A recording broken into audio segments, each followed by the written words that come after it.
কোথায় এসেছি ভাষায় বর্ণনা করতে পারবো না। ফার্স্ট পেজ থেকে এসে থেকে সেকেন্ড পেজে আরো ভিড় বেশি। কাশ্মীরের বুকের মধ্যে এমন একটা জায়গা আছে যেখানে এপ্রিল মাসেও বরফ পড়ে। হ্যাঁ, ঠিকই শুনেছেন। যখন দেশের বেশিরভাগ জায়গায় গরমে মানুষ হাঁসফাঁস করছে, ঠিক তখনই কাশ্মীরের গুলমার্গে চলছে বরফ আর বসন্তের এক রহস্যময় খেলা। কিন্তু এই গুলমার্গ কি সত্যিই এত সুন্দর, নাকি সোশ্যাল মিডিয়ার ক্যামেরায় সবকিছু বেশি সুন্দর লাগে? আজ আমরা সেই সত্যিটাই খুঁজতে বেরিয়েছি। সকাল সকাল শ্রীনগর থেকে যাত্রা শুরু। চারিদিকে ঠান্ডা হাওয়া, রাস্তার দুপাশে মেঘে ঢাকা পাহাড়, আর গাড়ি যতই উপরে উঠছে ততই বদলে যাচ্ছে প্রকৃতির রং। কোথায় সবুজ, কোথায় আবার সাদা বরফের চাদর। মনে হচ্ছিল আমরা যেন ধীরে ধীরে অন্য এক পৃথিবীতে ঢুকে পড়ছি। কিন্তু আসল চমক তখনও বাকি ছিল।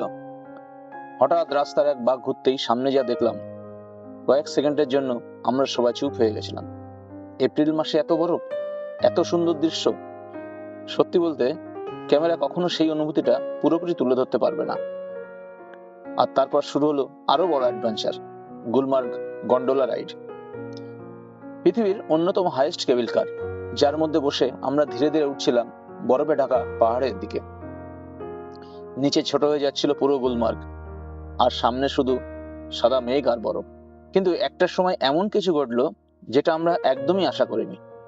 কি হয়েছিল উপরে? এপ্রিল মাসে গুলমার্গে বরফের আসল অবস্থা কেমন? গন্ডোলার কোন ফেজ পর্যন্ত যাওয়া উচিত? আর এই ট্রিপে কি এমন ঘটলো যাতে সেকেন্ড ফেজ থেকে আমাদের তাড়াতাড়ি নামতে বাধ্য হলাম? সব জানতে ভিডিওটা শেষ পর্যন্ত দেখুন, কারণ আজকের এই যাত্রা শুধু একটা ট্যুর নয়, এটা এমন একটা অভিজ্ঞতা যেটা হয়তো আপনারও কাশ্মীর যাওয়ার স্বপ্ন বদলে দেবে।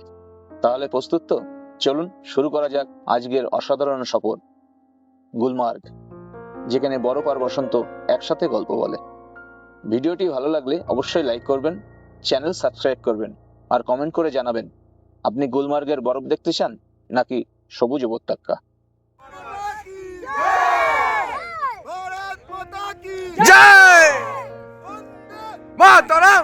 Good morning.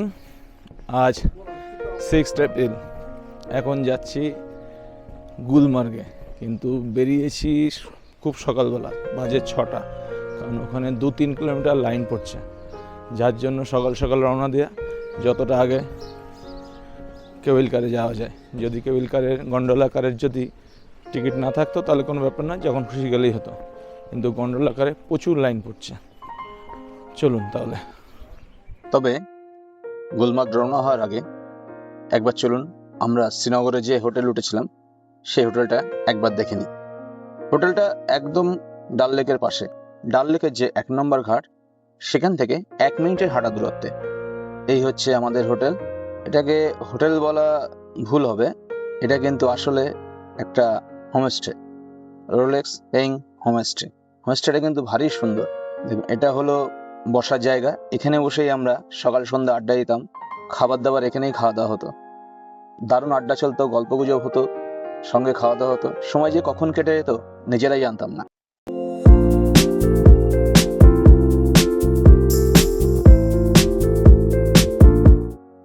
সিঁড়িতে উপরে উঠে আসলে আপনি প্রথমেই দেখবেন একটা রিসেপশন, আর এই রিসেপশনের সামনেই কিন্তু সব ঘরগুলো রয়েছে। মোট ঘর রয়েছে 6খানা। আর এই রিসেপশনের পেছন থেকে ডাল লেকটা দেখা যায়। এই সামনে যে বিল্ডিংটা দেখছেন না, এটা কিন্তু ডাল লেকের উপরেই। চলুন এবার একটু ঘরটা দেখে নিই। ডাবল বেডরুম, পরিষ্কার পরিচ্ছন্ন, 2 জন আরামসে শুতে পারবেন, কোনো সমস্যা হবে না। ভাড়া পড়বে মাত্র 1500 টাকা। এদের কিন্তু 2খানা ফ্যামিলি রুমও আছে, ওয়াশরুমও ভীষণ পরিষ্কার পরিচ্ছন্ন।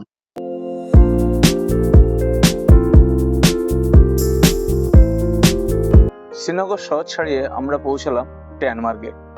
ট্যানমার্গ গুলমার্গ থেকে 3 কিলোমিটার আগে।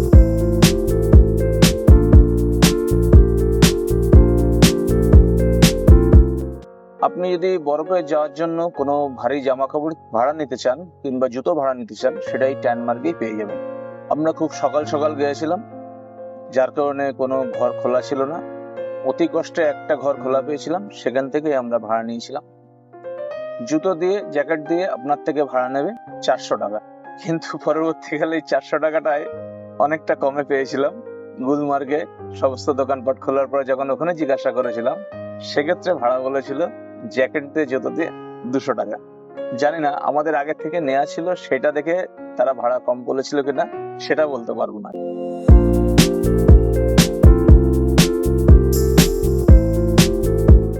ডেনমার্ক পার হওয়ার পরে হঠাৎ করেই শুরু হলো সেই ম্যাজিক্যাল পাইন ফরেস্ট রোড। এই রাস্তা দেখে মনে হচ্ছিল আমরা যেন কোনো সিনেমার মধ্যে ঢুকে পড়েছি। উঁচু উঁচু পাইন ট্রি, ঘুরতে থাকা পাহাড়ি পথ, আর চারিদিকে এক অদ্ভুত নীরবতা। এপ্রিল মাস, তবু কিছু কিছু জায়গায় বরফ পড়ে আছে। রাস্তার বাঁকে বাঁকে এমন সিনেমাটিক ভিউ যেখানে গাড়ি থামিয়ে শুধু তাকিয়ে থাকতে ইচ্ছা করে। আর ঠিক তখনই চোখে পড়ল helicopter site seen at Gulmarg board. মানে বুঝতেই পারছেন তো, এখানে অ্যাডভেঞ্চারের কোনো শেষ নেই।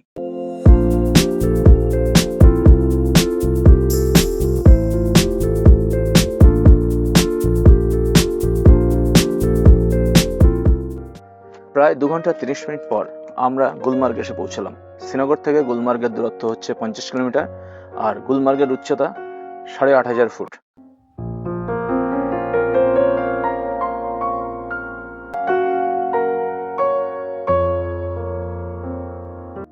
এই আই লাভ গুলমার্গ লেখা এর সামনে আপনাকে গাড়ি নামিয়ে দেবে। এটা একটা সেলফি পয়েন্ট, সবসময় মোটামুটি ভিড় থাকে। পাশ দিয়ে যে রাস্তাটা চলে গেছে সোজা গন্ডোলাকারের দিক। এখান থেকে গন্ডোলাকারের যে এন্ট্রি পয়েন্ট সেটার দূরত্ব হচ্ছে 1 কিলোমিটার। এই রাস্তা আপনি হেঁটেও যেতে পারেন অথবা গাড়ি করেও যেতে পারেন। গাড়ি, বড় গাড়ি, 7 সিটার 8 সিটার গাড়ি আপনাকে পৌঁছে দেবে 200 টাকা 250 টাকার বিনিময়ে। আর যদি মনে করেন গুলমার্গের ম্যাডোর পাশ দিয়ে হেঁটে হেঁটে আপনি গন্ডোলাকারের এন্ট্রি পয়েন্টের কাছে যাবেন, সেটাও যেতে পারেন। হেঁটে যাওয়ায় আমার মনে হয় খুব ভালো হবে, হেঁটে যেতে দারুণ লাগবে।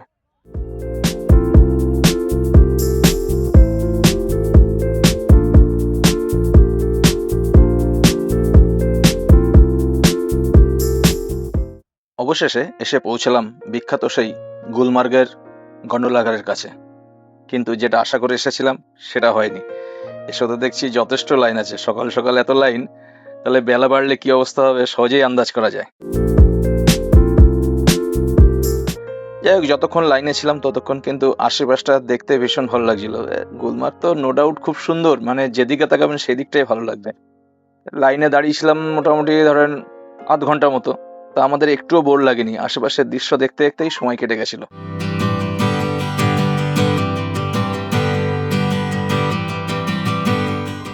মনে খুব আনন্দ নিয়ে ভেতরে প্রবেশ করেছিলাম। ভেতরে প্রবেশ করে দেখি চাপ, বাবা এ তো বাইরের থেকে ভেতরে লাইন আরো বেশি। কি আর করব, আর উপায় নেই কিছু, ঘুরিয়ে গাড়ি যেভাবে ঢোকাচ্ছে সেইভাবে আমাদের ঢুকতে হলো।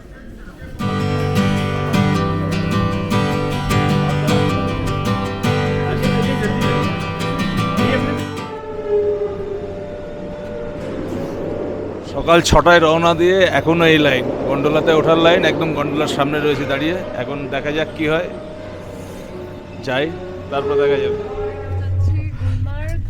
রওনা দিয়েছি এখন ফার্স্ট ফেজ থেকে, রওনা দিয়েছি এখন। একদম ওঠার পরে উপরে কি বরফ আছে না, তবে নিচে কিছুটা বরফ আছে, এখান থেকে দেখতে পাচ্ছি। আশা করা যায় ফার্স্ট ফেজে ভালো বরফ আছে। এবার সেকেন্ড ফেজে যখন যাবো তখন তো বরফ থাকবেই, কিন্তু ফার্স্ট ফেজে কি আছে না আছে দেখে গিয়ে তখন বোঝা যাবে।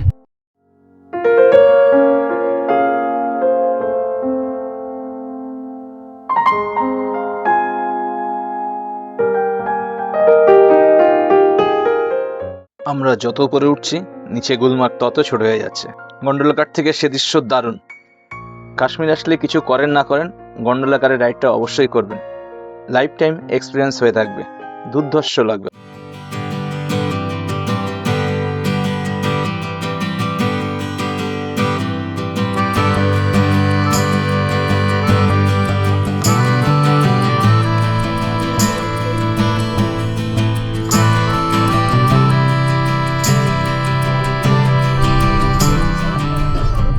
ফার্স্ট ফেজে চলে আসলাম, একদম মোটামুটি 10 মিনিট লাগলো ম্যাক্সিমাম। সকালবেলা আসুন, 6টার সময় বাড়ির থেকে রওনা দিন, তাহলে কিন্তু বেশিক্ষণ দাঁড়াতে হবে না। আমরা 9টার আগে এখানে ঢুকে গেছি। গন্ডোলাকার ফার্স্ট ফেজে আপনাকে যেখানে ছেড়ে দেবে সেই জায়গাটার নাম হচ্ছে কংডোরি। উচ্চতা প্রায় 10,500 ফুট। মাত্র 10 মিনিটে এতটা উচ্চতায় চলে আসলেন, ভাবা যায়? কেবিল কার বলেই সম্ভব। এই ফার্স্ট ফেজের টিকিটের প্রাইস হবে 810 টাকা। আপনি শুধু ফার্স্ট ফেজের টিকিটও কাটতে পারেন, অথবা ফার্স্ট ফেজ সেকেন্ড ফেজ দুটোই কাটতে পারেন। তবে ফার্স্ট ফেজ না কাটলে সেকেন্ড ফেজের টিকিট দেয় না।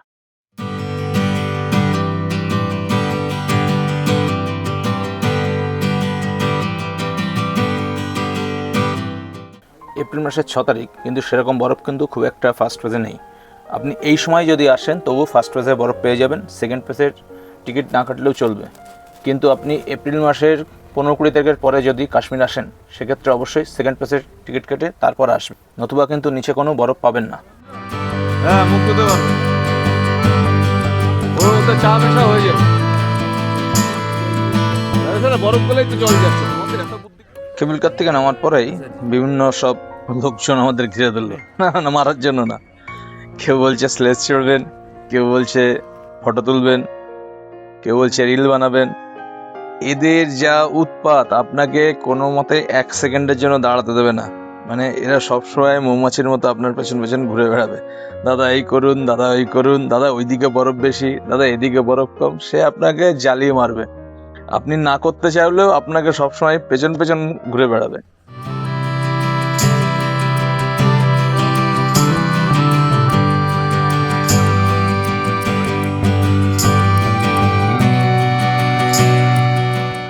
আপনি যখন আসবেন, এখানে কিন্তু প্রচুর একটা হয়। যদি মনে করেন যে এখানে স্লেজ চড়বেন কিংবা বাইক চড়বেন, সেক্ষেত্রে কিন্তু প্রচুর দরদাম করবেন। স্লেজেরা বললে 600 টাকা, 800 টাকা, 100-150 টাকায় করে দেবে। আর এখন যেহেতু নিচে বরফ অনেক কম আছে, যার জন্য আপনাকে খুব একটা বেশি পয়সা দিতে হবে না। প্রথমে এরা 150 থেকে 200 টাকায় বলবে।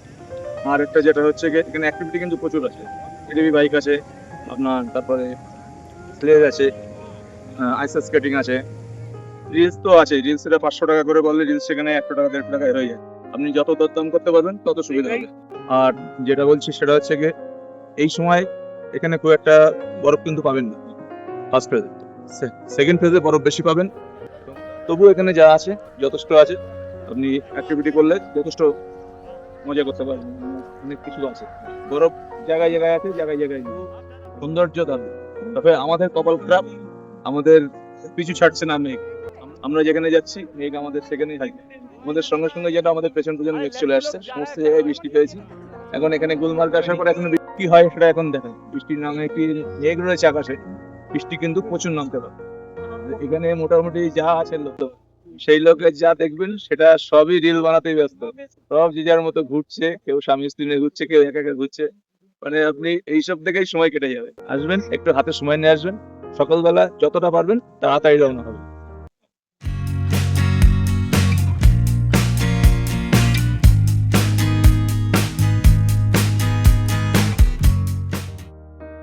এখানে বর্তমানে হেলিকপ্টার রাইডও হয়। হেলিকপ্টারে দুটো রাইড হয়। একটা হয় জয় রাইড, মাথা পিছু নেয় 9000 টাকা। আর একটা হয় অ্যাডভেঞ্চার রাইড, যেটা 8 ঘন্টার, সেটা নেয় হচ্ছে 15,000 টাকা। তো এই রেট দেখে আমি আর ওইদিকে এগোনোর সাহস পাইনি।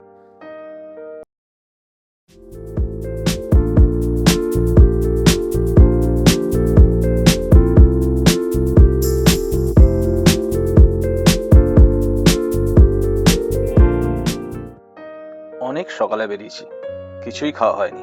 খিদে বেশ ভালোই লেগেছে। তারপরে ফেজ 1 এসে কিছুটা বরফ পেয়ে এতটা আনন্দ পেয়েছি যে 2-3 ঘন্টা কেউ কেটে গেছে বুঝতে পারিনি। কিন্তু পেট তো আর কথা শোনে না, সবারই খিদে লেগেছে। যাক, ফেজ 1 এর আশেপাশে বেশ কয়েকটি দোকান আছে, যেখান থেকে আপনি সকালের ব্রেকফাস্ট করে নিতে পারেন। খাবারের দাম খুব একটা বেশি নয়, আর বরফের মধ্যে বসে খাওয়া দাওয়ার একটা মজাই আলাদা। এসব অস্থায়ী দোকানে যদি আপনার খেতে ভালো না লাগে, তাহলে ফেজ 1 এর কেবিল কার আপনাকে যেখানে নামিয়ে দেবে তার নিচেই একটা অভিজাত রেস্টুরেন্ট আছে। তবে দাম একটু বেশি, কিন্তু পরিবেশটা ভীষণ সুন্দর।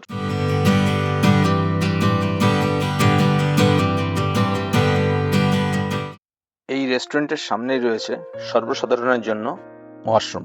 ওয়াশরুমটা ভালো পরিষ্কার পরিচ্ছন্ন।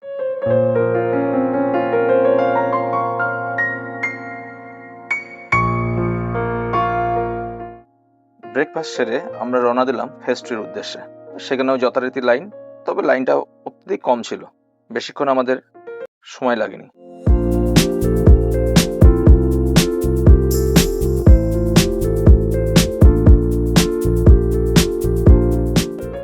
ফার্স্ট প্রেস থেকে যত উপরের দিকে যাচ্ছি, মানে সেকেন্ড প্রেসের দিকে যত এগোচ্ছি, তত আস্তে আস্তে বরফের আধিক্য বাড়তেই আছে। একটা সময় এমন এসে দাঁড়ালো যে কোনো সাদা ছাড়া চারিদিকে আর কিছুই নেই, যেদিকে তাকাচ্ছে সব দিক সাদা, যেন মনে হচ্ছে আইসক্রিম পড়ে আছে একেবারে। যেদিকে তাকাবেন, সামনে পেছনে ডায়ে বায়ে যেদিকে তাকাবেন সব সাদা। এই যে কি ভালো লাগছিল, গন্ডোলাকারে আমার একটা জীবনের সেরা অভিজ্ঞতা এটা। তা আপনি যদি এই সময় আসেন অবশ্যই সেকেন্ড পেসে আসবেন। মানে কি জিনিস দেখতে পাবেন সেটা বলে বোঝাতে পারবো না। তবে যাচ্ছিলাম খুব আনন্দের সঙ্গে, যেতে যেতে হঠাৎ কি হলো, কেবল কার থেমে গেল একদম মাঝামাঝি জায়গায়, অনেকটা উঁচুতে গিয়ে, নিচেও অনেকটা নিচে। এমন জায়গায় কেবল কার দাঁড়ালো, আমরা কিছুই দেখতে পাচ্ছি না, না উপরে না নিচে। এবার 1 মিনিট যায়, 2 মিনিট যায়, ভাবছি এই চালু হবে এই চালু হবে, কিন্তু 5 মিনিট বাদেও চালু হলো না। তখন কিন্তু মনে মনে ভালোই ভয় লাগছিল, কি জানি বাবা কি হলো। এদিকে তো আমরা কিছু বুঝতেও পারছি না যে কি হয়েছে। এ তো মাঝখানে এনে ঝুলিয়ে রেখে দিয়েছে, না উপরে নেয় না নিচে নেয়, না কলে না সবাইকে। এই রে বাবা। আচ্ছা, ভালোই হলো। হ্যাঁ, গন্ডোলা এসে দাঁড়িয়ে রয়েছে, কোনো কথা নেই। দারুণ উপভোগ করতে চলেও পারছি, না। সময় দিয়েছে দেখার জন্য। এখন এখানে দাঁড়ায় কিনা সেটা তো জানি না, না খারাপ হয়েছে সেটাও জানি না। দাঁড়িয়ে আছে সে আসমান থেকে খেজুর পেয়ে আটকা, এখন অবস্থা এরকম। উপর মানে এখন না যেতে পারবো নিচে, না যেতে পারবো উপরে। যাই হোক, প্রায় মিনিট 10 এইভাবে কেবল কার বন্ধ ছিল। তারপরে আবার আচমকা চলা আরম্ভ করে। যখন চলা আরম্ভ করে তখন যেন একটু ধরে প্রাণ এলো, খুবই ভয় পেয়ে গেছিলাম। মানে 10 মিনিটের মতো কাছাকাছি সময় এরকম ভাবে যদি দাঁড়িয়ে থাকে কেবল কার, এবং মাঝ রাস্তায় যদি খারাপ হয়, সেটা কি অভিজ্ঞতা আপনি তো ভালোই বুঝতে পারছেন।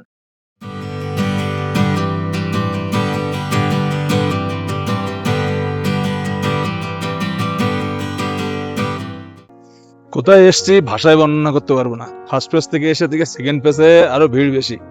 সেকেন্ড পেজে সবাই ব্যস্ত রিল বানাতে, কেউ স্লেজ গাড়ি চড়তে, কেউ শুধু বরফ এনজয় করছে। চারিদিকে এত বরফ ধারণা করতে পারবেন না। আজকে এখানে তবু রোদ উঠেছে, নাহলে তো ফার্স্ট পেজেও মেঘলা ছিল, ভেবেছিলাম সেকেন্ড পেজে মেঘলা থাকবে। যাক, সেকেন্ড পেজে এসে রোদ পেয়েছি, ওয়েদার খুব ভালো আছে এখানকার। আর বরফের কথা তো বললাম না, মানে এত বরফ না দেখলে বিশ্বাস করতে পারবেন না।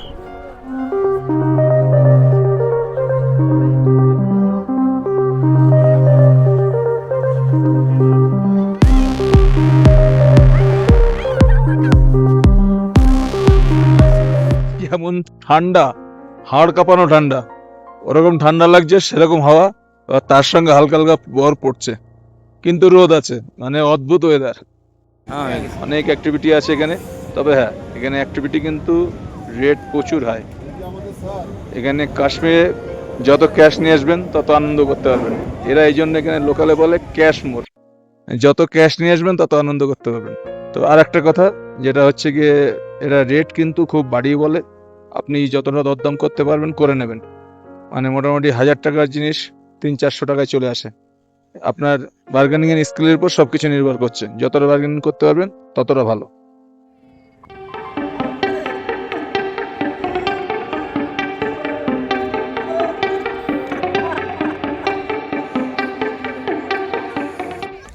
চারিদিকে তাকাও, যেদিকে তাকাবে সেদিকে মানে কি বলবো, সাদা আইসক্রিম পড়ে আছে, চারিদিকে সাদা হয়ে রয়েছে, একদম ফ্রেশ স্নো। সেকেন্ড ফেস্টের সময় কিন্তু মিস করবেন না। সবাই যে যার মতো রিল করছে, ঘুরছে, আনন্দ করছে, কেউ বন্দে মাতরম ধ্বনি দিচ্ছে, কেউ বসে বসে শুধু এনজয় করছে। কিন্তু দারুণ, খুবই সুন্দর লাগবে আসলে। সেকেন্ড ফেস না আসলে কিন্তু টোটালি মিস করবেন। গুলমার্গ আসলে সেকেন্ড ফেস অবশ্যই আসবেন।